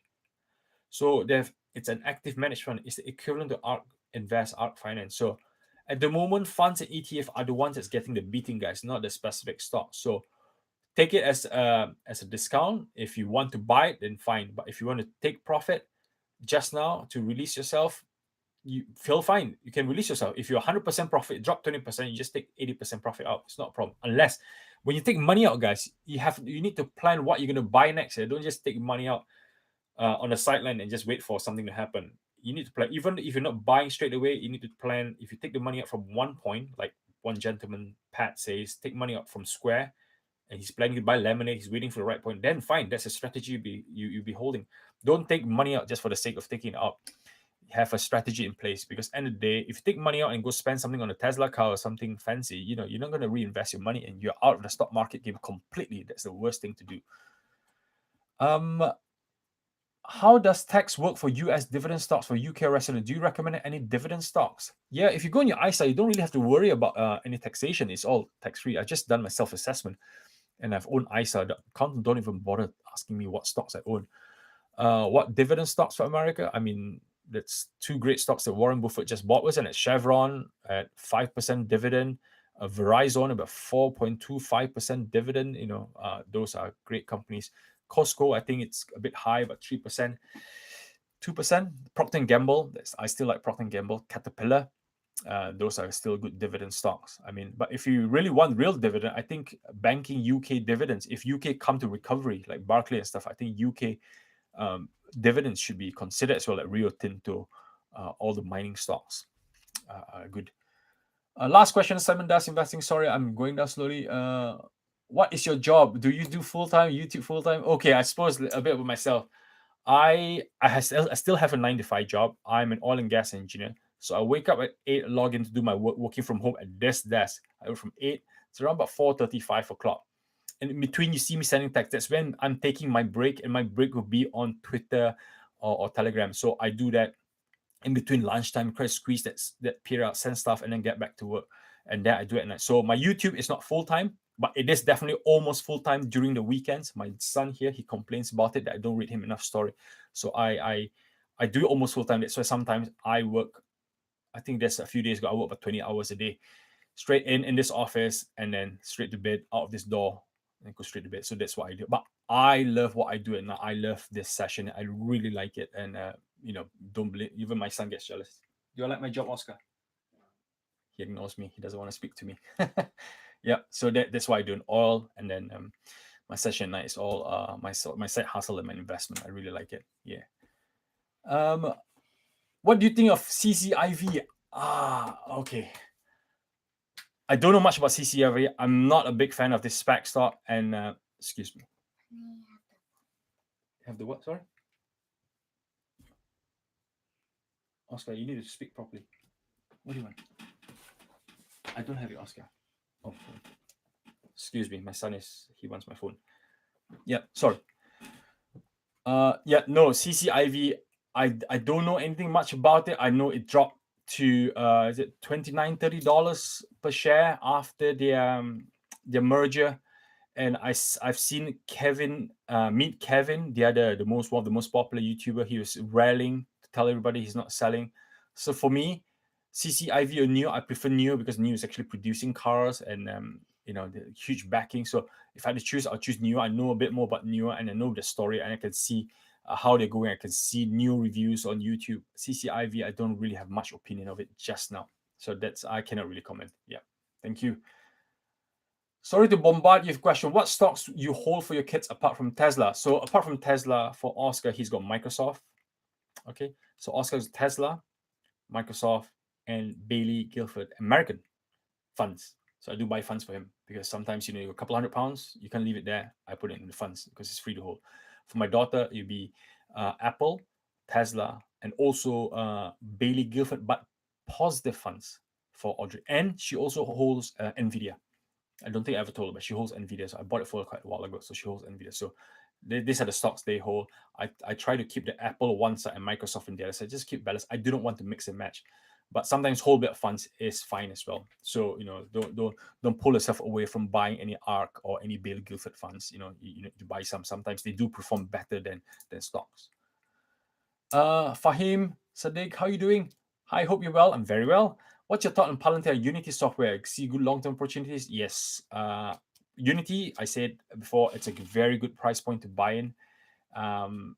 It's actually below its IPO pricing, I believe. And Palantir, if you can accept it at the end of the year, the highest you go is $40, then get Palantir. Now it's at 23. It's my buy trigger point. 22, 25, Palantir is buy trigger point. And yep, both great stocks. Good entry point, 23. Unity, I think it's at 100 just now. I think I called it last for 110. Just let me check. I'm not going to start assuming stuff here. 100, it's 104.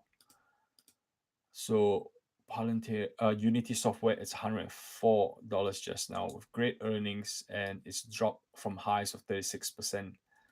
If you can hold the likes of Unity, and the other thing that you need to think about Unity, yeah, guys, it's just been IPO. Imagine you're the CEO of Unity. You just IPO, you're owner of Airbnb. You've got all this money that you have IPO about 6 to 9 months ago. You need to give this CEO time to utilize this money to deploy on expansion, budget, and what they need to do for the next phase. You need to give them time to grow. Give them at least 18 months after IPO before they become successful. Look at Fiverr. When they came IPO about 2019, early 2019, it took them up to now, 2020, and now they're growing faster and faster. You need to give IPO companies 18 months. This is the time to buy them at the right price. And once they start growing, the IPO companies that does well, trust me, look at the likes of Uber, look at the likes of Pinterest, look at the likes of Fiverr, look at the likes of CrowdStrike, Shopify. IPO days, first 18 months is slow. They need to deploy their money. After when they kicked off and start making profit, boom. You're just in for the money and there's no reason for you to sell anymore. Okay, that's for me for Unity and Palantir. What do you think of Bloom Energy? Good buys, fallen 39 from top. Bloom Energy, I need to check. I think the last time I checked, they were quite overpriced. The likes of Plugs and Tesla, 27. I like they're fairly high. Bloom is high. I know Bloom is making money more than Plug. I still think they've dropped quite a lot. They've dropped about 35%. 27. I think they hit the last level. Don't see them growing below 24. I mean, keep your eyes closed on Bloom. Bloom Energy. It's hard for me to call a buy trigger point, to be honest, for Bloom. I would prefer fuel cell or plug power, but I still think all the green stocks are quite expensive. So it's hard for me to call a good buying point for that. I'm sorry. Joseph Graz. Are there more American ETF after Brexit in England? I don't really understand your question. Are there more American ETFs after Brexit in England? Sorry, Joseph, I don't really understand the question. I think I'm going to pass that. American ETF. Okay, give me a second. You need to go sleep. Your sister is singing. Okay, Oscar. Good night, Oscar. It's late for you. It's late for you. Okay. Please. Okay, good night, guys. Bye, Audrey. Sorry, it was Audrey. She's good. She reminds her brother that's good at bedtime. It's already 10. They're still not in bed. Yeah, so I'm just looking through. I'm trying to finish up so I can see my kids. I'm good, guys. Eddie Liang, thank you very much. I'm good. BNB, you still pay withholding tax on US stocks in an ISA? No, I don't pay any tax. I've held for so long on Hargreaves Langston BNB 365. I've not paid any. All the taxation from the US stocks is easily done. They take the stacks up front before they pay it off to you. The only challenge is if you hold a French stock, you only do your claims after you get paid. So you have to pay for your tax after. So there's a difference with French stock. US stocks, everything is done up front before it goes into your account, like dividends and everything. So it's all taken up front and then you get post-tax. So it's quite easy with the US stocks and the ISA. Alex, do you think there's still plenty of upside for the US big tech stock after the last year's? Yeah, I know. Everything is dropped. All the US tech stocks are dropped below their Q4 2020 earnings. It's ridiculous. Treasury yield bursting them down, I'm not convinced. I think there's still upside. At some point when it hits the bottom, all these active fund managers, all this hedge fund, they're all going to look, gosh, this pricing a really good entry. I think it's time to buy. The likes of Apple. Apple, after the earnings at 120 is fair price. So if Apple starts dropping below 120 to 115, it's cheap. With the 120 is where the Apple iPhone 12 is calculated. After that, if the new Apple card, it's not even accumulated for yet. So the pullback just now is making things really cheap if you've put in the calculation for your Q4 earnings. Next question. Philip, how are you doing? Thank you. I didn't know you're from Germany, Philip. Nice to see you. Yes, thank you very much.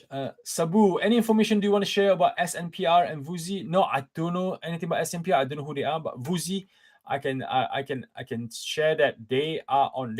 I've been watching them since last Christmas. I've been looking at all the YouTube videos.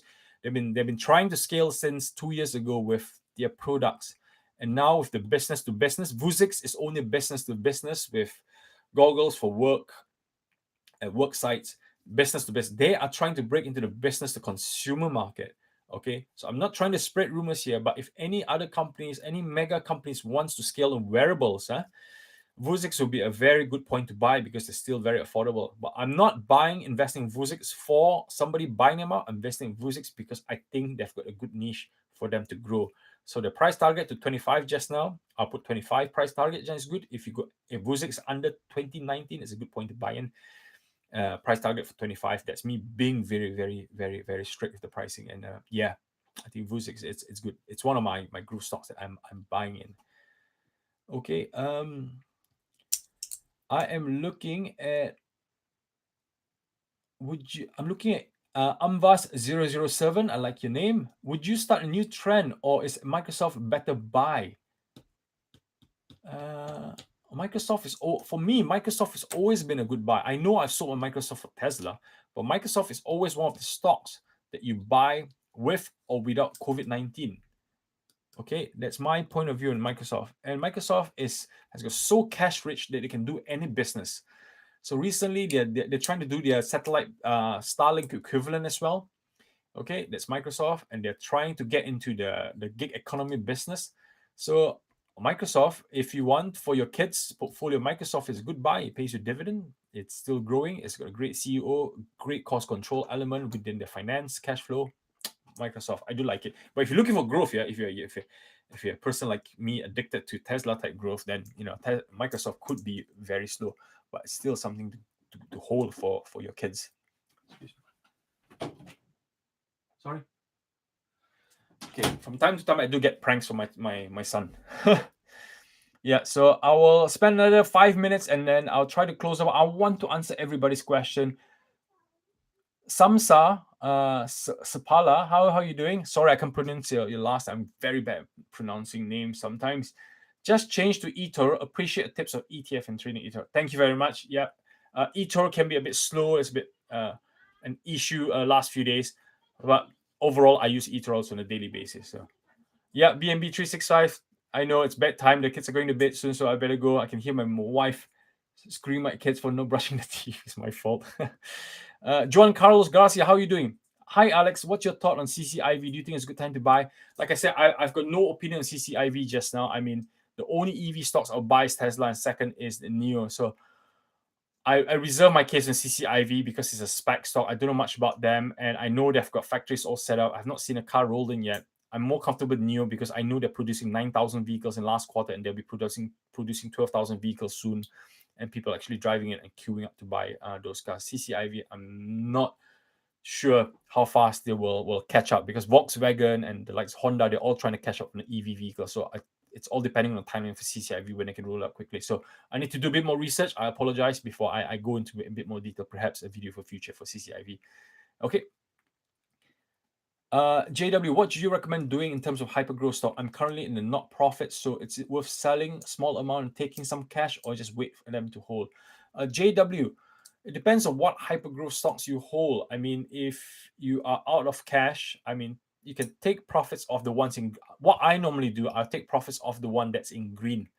Okay, it's more painful to take losses unless you're risk transferring to something else. For example, if you're lost at a certain share and you want to transfer over to Tesla at 695, then do it. But if you want to take for cash, I'll take something that's in profit. That's why I took Vuzix's profit rather than Nano Dimension at loss today. So I don't know where the bottom is just now. As it stands, it's still going straight down. So if you hold good hypergrowth stock, if you're holding like Shopify, CrowdStrike, or Vuzix, then hold them. Those stocks will recover. But if you hold all the speculative stock, then it's a bit risky for me. Yeah. How big is a Bitcoin position in percentage? What's expectation of Bitcoin pricing? Good question. Where how are you doing? Sorry, I can pronounce your name. I've got problems pronouncing it. I need to start practicing.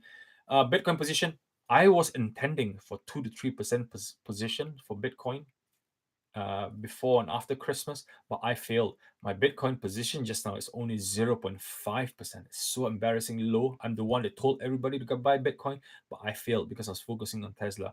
So Bitcoin, I do want to go to 3% of my portfolio for Bitcoin. Bitcoin only, not even in Ethereum, just Bitcoin. So I'm trying to go that direction. What's expectation for Bitcoin pricing? For me, my Bitcoin pricing is I'm looking at 100K. I'm not even looking at 100K to be honest. I'm looking at Bitcoin at me in the future potentially buying my next house using Bitcoin currency. Bitcoin, I believe, will be used to buy big items, big ticket items, not paying for your pizza. I think big companies will start using Bitcoin to collect Bitcoins in their cash transaction because they think there's future value. They might as well collect it now for future value. So if I were to buy my next car, my next house, I think I can buy it with my Bitcoin if I do hold enough. That's where how highly I think of Bitcoin at this point. Sorry, I'm going to go quickly down. Nitin Patel. I don't know who Starpeak Energy is. I know a lot of people mentioned it. I've looked into that, so I'm sorry, I cannot give any comments on that. And Rhodes G. So, what do you think of BFT PaySafe merger? I did like BFT before when it was 13. I did drop it off. It's going up. It's still a SPAC stock. I think it's high risk. All the SPAC stocks need the next 18 months to grow. So whatever you hold now is very highly volatile. But because it's a fintech, and you know what my love for fintech and semiconductor stocks are, out the SPAC stock, BFT is the one that I think it's a good one. It's the one I prefer because they've got this, I think, gaming and gambling sector. So out of the SPAC, if you pull my arm just now, which SPAC stock to own, I would say BFT, not CCIV, BFT. Aston Martin, yeah, I think they're at quite a bit of loss just now, so I'm not a big fan of Aston Martin. Carnival, maybe because they're on the recovery, but I think I prefer airline recovery than a cruise recovery because I still want to fly, but I don't think I want to go on a cruise. Alex Gramanjo, how are you doing? Thank you very much. How do you stay motivated to keep trading, especially on days like this today? I'm only on eToro today. I'm not even touched any of my other accounts except for selling Vuzix. It's very difficult. I mean, when I just sold it based on what I planned on my book, I write all my books down. I just sold it. I just turned it off. To be honest, today I've not been watching the stock market. I mean, trying to focus myself on work. I left my phone virtually literally in the toilet, so I cannot touch my phone. And every time I go to the toilet, that's when the update comes in through my Patreon and also through the Telegram chat group. Else, I'm not even. I just really close myself off at times like this. It's hard. It's very hard, and everybody feels it's normal. Gabriel Rusu, hi man. I've only got 2K left in a bank account. 8K invested. Should I sell some stocks now? Even if I'm losing in some stocks, I have a feeling this period will be long. Yeah, I've got a sneaky feeling that it might be a week or 2 or 3 weeks. I mean, if you're 2K left, I mean, don't sell. I mean, like I said, don't try to buy on the dip. It's easier if you know that the bottom is over, buy on the recovery of that 2K. Okay, just to keep yourself sane. It's easier to sleep at night knowing that you've got 2K left to buy rather than you've got 0 to buy. So buy on the upward trend. That's what I would say with the remainder of the 2K. No harm buying on the upwards. You don't have to buy the bottom barrel, but buy when it's you're mentally prepared. Okay. Kokante, how are you doing? Hey, Alex, would you suggest I using Hargreaves Langston on Trading 212 for long-term investment? I like Hargreaves Langston, but it's expensive. It's very expensive. When I sold my daughter's Square stocks for Tesla, I have to pay £70 in fees to sell and £70 in fees to buy. But because I had such a big volume, I took the beat. If I were you, I'll go Trading 212. In fact, in next year's ISA for 2021-22, I will go with Trading 212. After 1 year, I've got more confidence in them. It's a good app. It's a great company. Customer service is improving. No telephone, but the Twitter and the chat channel is pretty quick. So Trading 212 is one I would say I will go for long term.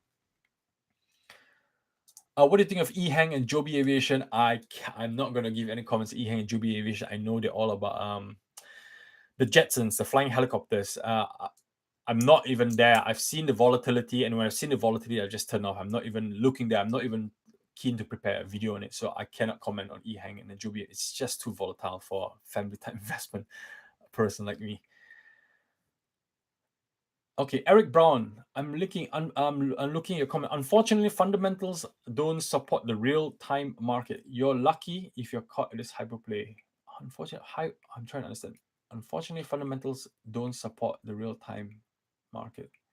You're lucky if you caught this hyperplays. Yeah, I suppose what you mean is if at times like this, there's no fundamentals. Yeah, I mean at times like this, just now, there's no fundamentals. There's no element of what you should buy based on. It's all falling. It's only great companies that you should be focusing on. If you caught them at lucky times at the right price, yep, absolutely right. Alfred, thank you very much. Thank you very much, Alfred, for coming. I appreciate your time. Wish you a good night if you're leaving just now. I'm also a few more minutes. I'll be off. I'm just trying to catch as much as I can.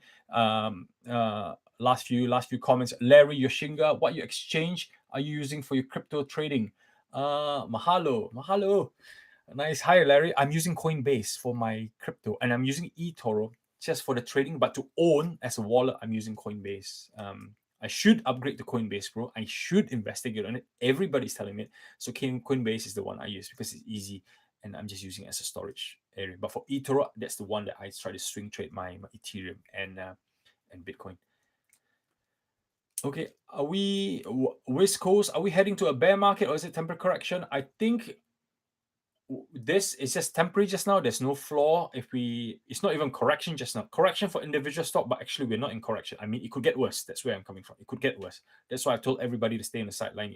Don't try to fight the current. Don't try to swim against the current. You're just going to wear yourself out mentally, and then you're going to start selling everything at a loss. So I think it's still going to go on a bit more. That's my thoughts on it. What do you think about the ARK funds? Tavir Sahid, how are you doing, Tanvir? So ARK funds is I've sold my ARK-K because I've seen lots of outflow in the genome stocks. The only one I like just now, I'm holding, in fact, I'm buying is ARK-F. I bought yesterday. ARK-F, ARK Finance is the only one I'm buying, and ARK-W because it's still got that crypto play with Grayscale. So there's only two I'm holding. RK, I've sold out, I've took profits. Even though I lost about 7% profit, I still get 7% profit in there. So from 14 dropped to 7, I've taken profit, I kept the cash for another day to play.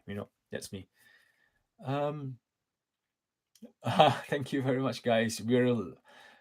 Thanks for the time on endurance. A great live stream. Thank you. I'm still learning on this live stream session. I want to make it more interactive in future. So guys, bear with me. Hopefully I can get that sorted out. Lee Coles, trading 212 is closed at the moment. Yes, it's only by invite only. So put your name on invite. Once your name comes in, then you can go trading 212. Doesn't matter whether it's the invest account or ISA account, but put your name on the waiting list so that you can get called up for. So I highly recommend trading 212. I'm not selling a referral whatsoever, but I think it's the one in the UK is the best.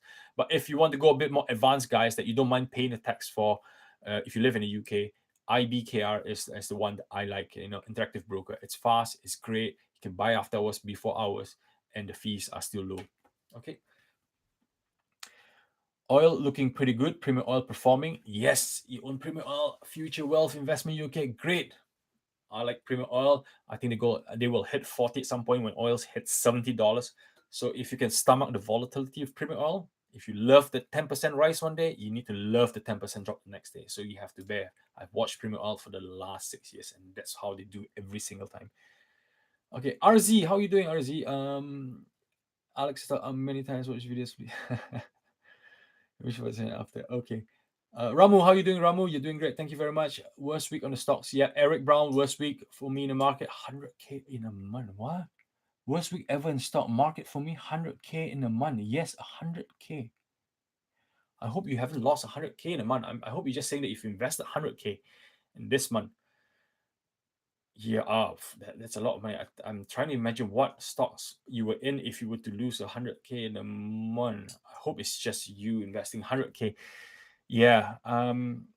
Discord link. Yeah, I'll try to share the Discord link again on the Telegram and also on my YouTube channel. I think a lot of people, because there's a limit and time limit, and it goes away, so it's pretty difficult to renew it every time. So just remind me. I will try to put a fresh new link up there later on, and I can share. And I'm still looking at Eric Bone. You said you've lost 100K in a month. Either you're option trading or you've got a lot of spec stock. I feel very painful for you now. I don't know what to say, to be honest. I'm trying to guess what's gone wrong there, but I hope you can recover it. Look at bio and ARC funds. Oh, okay. Is it the ARC funds that have lost you a lot of money because of the outflow? I don't know. ARC, yeah. So the last thing I want to share before I go is what has caused me really stressed out last night. I couldn't get a video. Is everybody's bashing Katie Wood. Okay, I'm a huge Katie Wood believer. I've been converted, I've been baptized by her. I love her work and I can see what she's trying to change. But I think I worry about Katie Wood's fund is end of the day, she owns the ETF. Despite the company doing well or not, but if everybody starts pulling, everybody starts shorting, or everybody starts exiting the ARC fund, it affects the ETF in a huge way where liquidity will be a problem. Because if I was a fund manager, if I had $100 billion, I've invested $90 billion, and all of you guys decides to leave, let's say half of you guys say, I want to pull out $50 billion from the account just now. It's very difficult for me to go to my stocks and start selling it off one by one. And because of that large volume, $50 billion is not going to come the next day. So I have to sell in stages. And because you call to sell at that price point, and when I sell, I might not sell it at this point. I might sell it at a lower point. So Katie would have to take that hit for selling it late because of the volume. And eventually, if everybody does it, you could collapse ARC, any of Katie Wood's ARC-K, ARC-F, ARC-G. So I was pretty stressed out about that yesterday, thinking, could it happen? Could it not happen? And the fact that because she displays all her sales and buys every single day, it's actually used to be strength because she's building popularity, but it could go against her. Fund manager could go against her on her action. So it's a real threat. I do not want to see Katie Wood going away, losing her legacy because of this silly hiccup. But hopefully she will get through it. And at the moment, ETFs are getting hammered. So that's what my concern is. That's what causing me a bit of headache not being able to release my videos yesterday. Okay, so I thought that I'll share that with everybody. Okay, I'll take last question. I'm reading. I'm Wolf 10176. Airbus or Boeing? Thanks for the review. Boeing. I will go with Boeing. Plenty of room for growth, a lot of support. Airbus is great as well, but Boeing is more exposure on TV, more exposure on the engines, and they're involved with airspace future, and they work quite closely, hopefully rival the LMT, Lockheed Martin. So I will go Boeing any day. Timia, I'm reading this. Alex, what's your thought on Virgin Galactic space? I mean, I always tell people if you're under 30 year old, buy space. It sounds very ageist. Yeah, no, I'm not. If you're under 30 year old and you can hold SPAC, you can buy SPAC until 2030, then buy SPAC. It's quite a long distance away. So that's why if you're like me, my age just now, I'm looking for growth, I'm looking for close retirement, SPCE will not bring me to that mode. So I wouldn't buy SPC. So it depends on what age range or what risk you're willing to take for space. That's where my preference is. Okay, so I will just get the last few questions, and then I think I'll be off. Hello, Alex. Do you think great time to buy Premier Oil? Yes, Vitu-san, I think it's a good time to buy Premier Oil. $40 at least. That's my take on it. Yeah. I'll take the last one. What is the best advice you've ever got? The best advice, to be honest, the best advice I ever got was, get into the stock market as early as possible. That's the advice I got from my aunt when I was visiting her in Dallas. And I think when I spoke to her back then, I was about 31, 32. And she says, have you invested money? Yes, I buy some funds from HSBC. She says, you have to start stock picking. You have to start learning. I said, I'm an engineer. I can't do it. She says, you have to learn. You don't need a degree to learn how to stock pick. As long as you can do elementary maths, you can make what fund managers are thinking. So that was the best advice. That's why I'm giving this advice to my kids just now. Invest young, invest early. If you want me to summarize it, tell it to your kids, tell it to your cousin, tell it to your little brothers, tell it to your friends, children, tell it to your grandchildren. Invest early, learn it the young way. Warren Buffett did it. Why can't our kids and everybody else? So invest early. That's the best advice I've gotten, and that's the advice I will always give to every single young person that I ever see that comes across me. Okay, I'm tempted to stay, but I think I need to go. Yeah, thank you very much, guys. I really appreciate it. Thank you for live Q&A. I really appreciate you guys coming up last minute. I could have done it better, but I thought I prefer come on live session rather than do a video just now because so much to cover. I'm sure there are more questions than me trying to present a case. So I just want to say good night to everyone. Thank you very much. Thank you for all the guys who's actually donated money. It's the first time I see donation. I've seen it on Twitch. I didn't realize you can do it in YouTube as well. Really appreciate it. And then so Discord is the place that I occasionally come. It's free for you guys. Yeah, I know I got a Patreon channel that the guys support me on Patreon. I appreciate those guys on Patreon. But I've got a free channel where I've got two admin just now.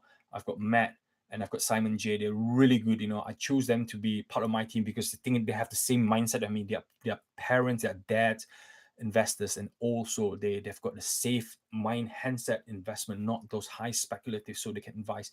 So if I'm not there, those guys are there to help, and loads of great community. And in fact, I discovered TIGR, I've discovered HMI from those guys. I must not claim that to my glory. Those guys are the one in the channel that was sharing good stock. So I'll do a video on how to use Discord, but if you can get in Discord, absolutely great for you guys, free. You don't have to pay. But if you guys want to support, feel free. I don't really, man, I'll pay my time. But the free Discord, I highly recommend it. It's really good. And I've got guys like Jati Nanda, he's there supporting all those guys. Zebu, that's his name, XEBU, he's also there supporting everyone with their queries and everything. So thank you very much, guys. So guys, thank you very much. I'm gonna go. Hopefully you can do more live. I want to make it more organized, but I hope this answers your question. But if you guys go on Discord or leave a question on Discord, I'll try my best. What you can do is you can put alias and put my name in there, and I can see straight away from filtering, and I'll try my best to answer you at hard times like this. And that's it, guys. I'll try my best. Okay, so it's best get me going. I'm gonna get a cup of water, so I'm losing my voice. So take care. See you guys every day. Bye. And